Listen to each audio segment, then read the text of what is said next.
microphone, so I'll be across here for now. Well, congratulations. Congratulations to all those of you who are engaged, to those recently married. How wonderful it is that you met someone who, first of all, perhaps with a little bit of caution, you were curiously attracted to, but then the friendship formed and became stronger. You found yourself in love to a point where you want to make that sense of commitment for life in marriage. That's wonderful. I'd like to ask where God is in all this. Because I don't believe for 1 minute that you met the person sitting next to you by accident.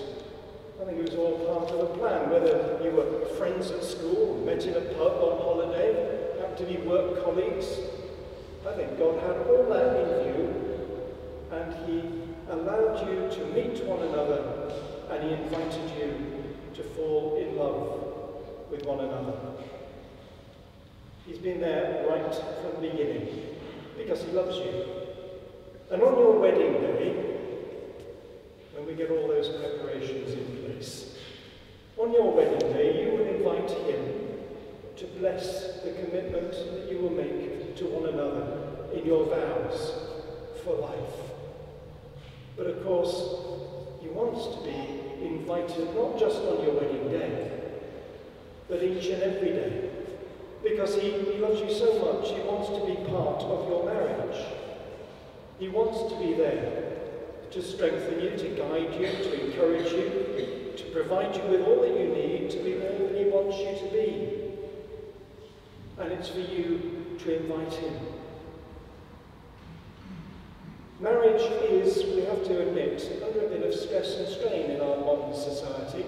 It's got something to do with that sense of the throwaway society that we found ourselves in. If something's not working, repair it, you get rid of it and get a new one.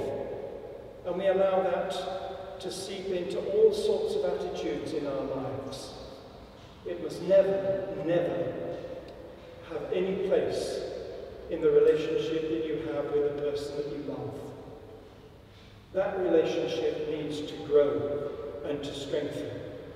And one little secret, I think, that is part of every marriage relationship is to make the other happy first.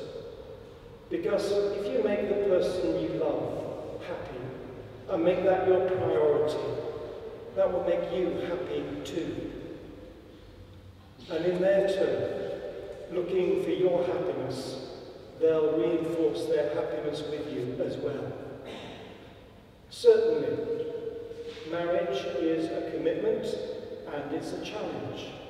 To go through life with one firm relationship, through all the changes that will confront us all, the challenges of growing older, of having family, of moving house, of changing jobs. So many different challenges coming from the outside, and we have to be firm in that commitment to one another that gives us that strength to adapt, to change, and to be all the stronger for the marriage relationship that we have. But God knows all that. He's not saying, well, I've introduced you to one another, I've done pretty well, haven't I? Now you go out and you have a happy life together. No, He's saying, I love you so much, I want to be there. With the changes, the decisions, the challenges, even the problems, as and when they will arise in one way or another, because life is not all cozy and easy. We all know that. Keep God close to you. Invite Him in.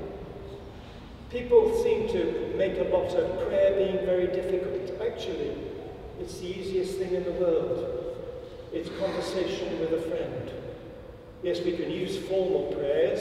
We all know them, the Our Father, the Hail Mary, all sorts of prayers that we can have printed and to be read. Or we can simply pray in a simple conversation with someone who loves us. We won't hear an answer or a voice in the normal way, but God is there, and He does make His presence felt. Thank you for wanting to be at this Mass today. Congratulations on the love that you have for one another. Don't take that love for granted. feed it, strengthen it all the days of your life. And be sure that God is there, longing to make it stronger, to guide you and to strengthen the love that you have for one another. And in that way, we will promote something so important in our society, the stability of marriage and family life, which really is going to make our society so much stronger in the world in which we live, with all the challenges that we have.